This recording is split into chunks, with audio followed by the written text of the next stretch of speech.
Bismillahirrahmanirrahim. Assalamualaikum warahmatullahi wabarakatuh. Alhamdulillah bertemu kembali di mata kuliah pengelolaan kelas materi kelima, pertemuan keenam. Kali ini kita membahas materi yang kelima, yaitu tentang komponen-komponen keterampilan mengelola kelas. Jadi kalau kemarin pekan yang lalu kita membahas pendekatan apa saja yang digunakan dan sebelumnya tujuan pengelolaan kelas, definisinya bagaimana. Sekarang komponen-komponen keterampilan dalam mengelola kelas atau dalam pengelolaan kelas. Definisinya dulu, pengelolaan kelas ya adalah keterampilan guru menciptakan dan memelihara kondisi belajar yang optimal dan mengembalikannya apabila terjadi gangguan. Ini di materi pertama sudah saya sampaikan juga, dan ini selalu saya ingatkan, definisi dari mata kuliah kita ini apa ya. Sekarang kita membahas pengelolaan kelasnya dari sisi komponen-komponennya apa saja. Tadi komponen-komponen melakukan keterampilan atau seni dalam kelas itu apa saja. Kalau kemarin pendekatan ya, sekarang komponennya. Komponen keterampilan mengelola kelas umumnya dibagi menjadi dua menurut Udin Syaifuddin tahun 2009 dalam bukunya.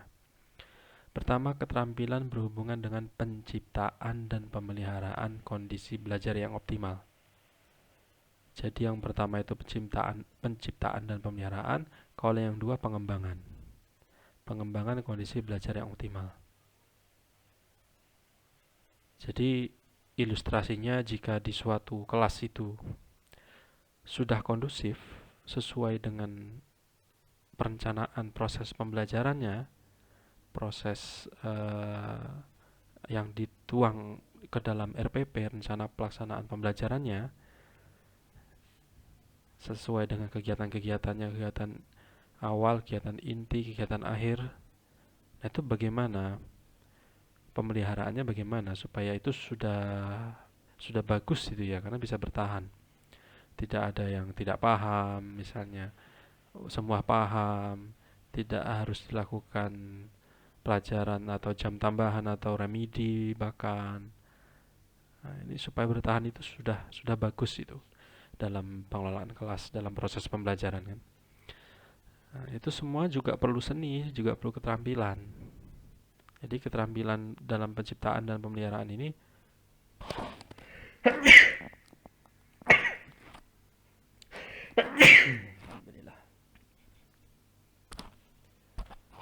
Jadi keterampilan ini berhubungan dengan kompetensi guru dalam mengambil inisiatif dan mengendalikan pelajaran. Ingat, kompetensi guru itu ada 4 ya, terutama yang pedagogik dan profesional. Nah, ini antara dua ini ya, penerapannya, implementasinya di sini dalam pengelolaan kelas. Jadi bagaimana guru itu langsung inisiatif mengambil keputusan dalam mengelola kelas, baik itu dalam hal penciptaan atau pemeliharaan atau pengembangan bahkan. Sedangkan yang kedua, komponen yang kedua, keterampilan dalam mengelola kelas, yaitu keterampilan yang berhubungan dengan pengembangan. Kalau pertemuan pertama, kedua, ketiga dirasa sudah oke, sudah terpelihara dengan baik sesuai dengan rencana pembelajaran, nah, dikembangkan lagi gitu ya. Apa yang dikembangkan itu harus dirincikan juga, bagaimana proses pengembangannya. Keterampilan ini berkaitan dengan tanggapan guru terhadap gangguan siswa yang berkelanjutan dengan maksud agar guru mengadakan tindakan remedial agar pembelajaran kembali ke kondisi optimal.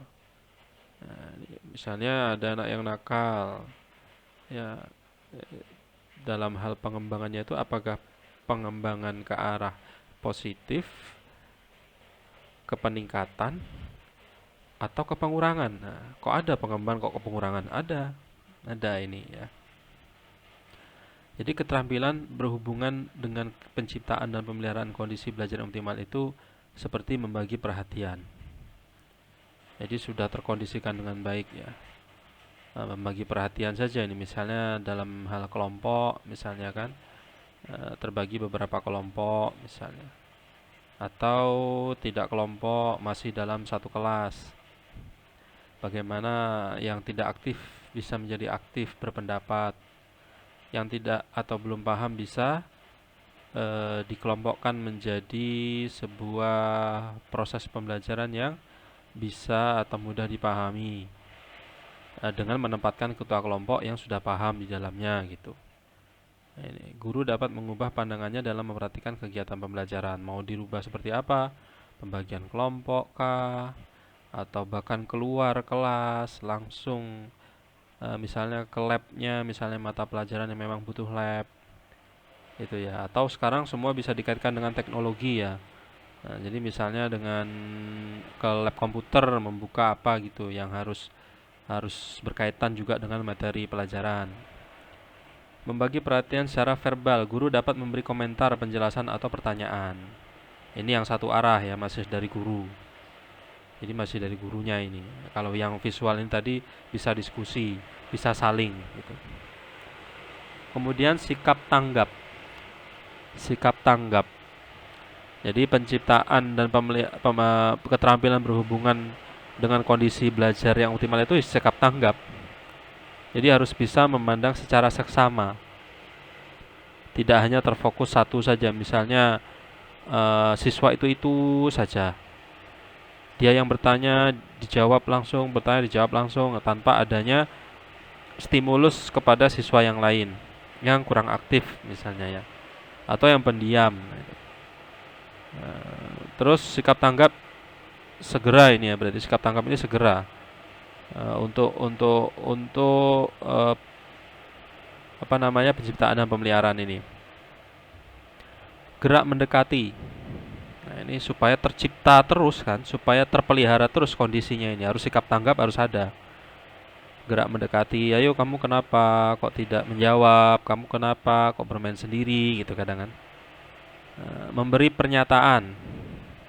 Dinyatakan oke, kamu sudah cukup. Ini sekarang lanjut ke materi atau halaman sekian. Nah, yang melalui kelompok misalnya ya.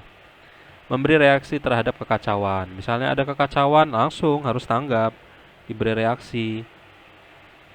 Reaksi teguran, reaksi punishment, begitu juga yang berhasil reaksi reward untuk menggugah motivasi kelompok lain atau siswa lain, peserta didik lain gitu. Kemudian untuk pemeliharaan dan penciptaan juga ada pemusatan perhatian kelompok. Ini bagian kelompok tadi ya. Memberi tanda, misalnya pertanggungjawaban, ada ketua kelompok di situ. Ada yang diserahkan oleh guru pertanggungjawaban sebagai pengganti guru di situ. Pengarahan dan petunjuk yang jelas. Kenapa kok dikelompokkan proses pembelajarannya? Apakah per materi beda-beda atau sama materinya? Itu harus ada jelas semua, pengarahannya dan petunjuk harus jelas. Kemudian penghentian kelompok diskusi misalnya ya, atau penghentian proses pembelajaran, baik itu tiap pertemuan atau beberapa pertemuan, penguatan, kelancaran, kecepatan dan sebagainya. Ini ya. Jadi kalau keterampilan berhubungan dengan penciptaan dan pemeliharaan itu lebih mudah daripada pengembangan memang. Lebih mudah. Jadi situasinya sudah kondusif, sesuai dengan RPP, sesuai dengan media pembelajarannya sudah ditetapkan, sesuai dengan metode pembelajarannya juga sudah ditetapkan, sesuai juga metode itu dengan materi. Nah, tinggal dipelihara saja kan. Jika memang ada 1-2 kasus, ya segera ditanggapi, sikap tanggap namanya. Jika memang kelompok, ya harus diarahkan. Tetap harus diarahkan sesuai dengan rencana pembelajarannya. Nah, yang selanjutnya pemeliharaan pengembangan ya, keterampilan yang berhubungan dengan pengembangan kondisi belajar yang optimal. Jadi pertama pendekatan pemecahan masalah kelompok. Ini misal kelompok ya. Apa masalahnya gitu. Baik itu kelompok kelas A, kelas B, kelas bahasa, kelas IPA, kelas IPS gitu. Nah, atau kelompok kecil di dalam kelas itu. Jadi dipahami dulu masalahnya. Ada apa ini gitu ya, dipahami masalahnya. Kemudian buat alternatif strategi. Jadi untuk pertemuan pekan depan itu sudah punya alternatif strategi. Oh, hari pekan ini saya masuk seperti ini kelasnya. Saya harus membuat alternatif strategi ini gitu kan. Membuat rencana gitu. Kemudian memeriksa ulang hasil belajar, evaluasi ya. Alternatif strategi tadi banyak alternatif, jangan satu alternatif saja, banyak alternatif. Nah, kemudian dievaluasi mana yang pas, mana yang belum pas gitu ya. Kemudian pengembangan dari sisi modifikasi tingkah laku. Jadi upaya mengubah perilaku peserta didik atau siswa. Ada yang namanya reinforcement. Jadi konsekuensi. Ya, konsekuensi. Misalnya si siswa nakal, misalnya dapat konsekuensi. Siswa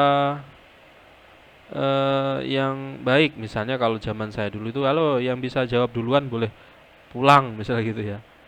Itu kan dalam artian juga pengembangan perilaku. Di situ ada yang tadinya dia pendiam dengan harapan dia bisa menjawab karena timbal balik ya. Biasanya anak yang mohon maaf sebenarnya tidak ada anak nakal, anak baik itu ya. Tapi kan di sini sudah umum lah ya. Anak aktif lah gitu ya. Anak aktif istilahnya atau anak nakal. Dia kadang kalau pas sudah pulang kan inginnya pulang duluan atau jam istirahat inginnya segera istirahat atau keluar kan gitu.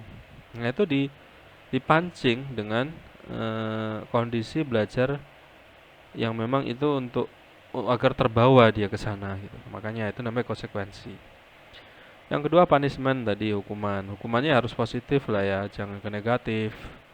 Suruh dijemur misalnya biar jerah, oke, ya itu hukuman juga dan membuat jerah. Tapi kalau bisa positif, misal ngafalin juz amma, membersihkan WC,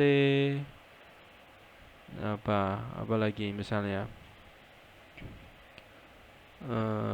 benahi benahi taman atau nyabut rumput gitu yang hasilnya bersih, nyabut rumput di taman sekolah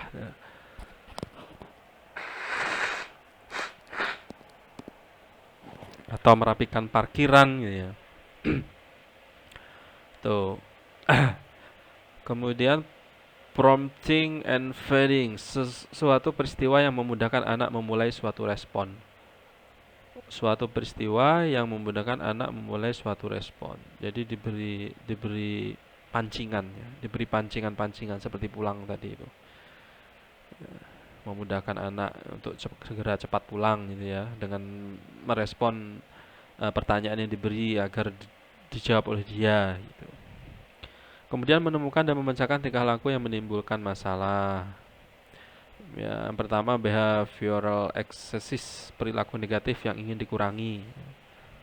Misalnya apa? Ada anak yang aktif ya kan dalam kelas itu atau autis dalam teori. Ya, si anak itu berlebihan menstimulasi dirinya. Misalnya ini yang banyak terjadi di sekolahan TK atau sekolah dasar. Sekolah dasar kelas 1 2 3 misalnya itu. Lari-larian misalnya kan, ngepak-ngepakkan tangan. Nah, itu namanya autis, behavioral excesses autis. Jadi ada perilaku negatif yang ingin dikurangi. Nah, itu bagaimana? Itu dimodifikasi tingkah lakunya dengan tadi reinforcement, punishment, prompting dan feeding misalnya. Kalau di TK kan ayo anak-anak, ayo semuanya kumpul sini gitu ya. Tuh. Kemudian self abuse, melukai diri sendiri.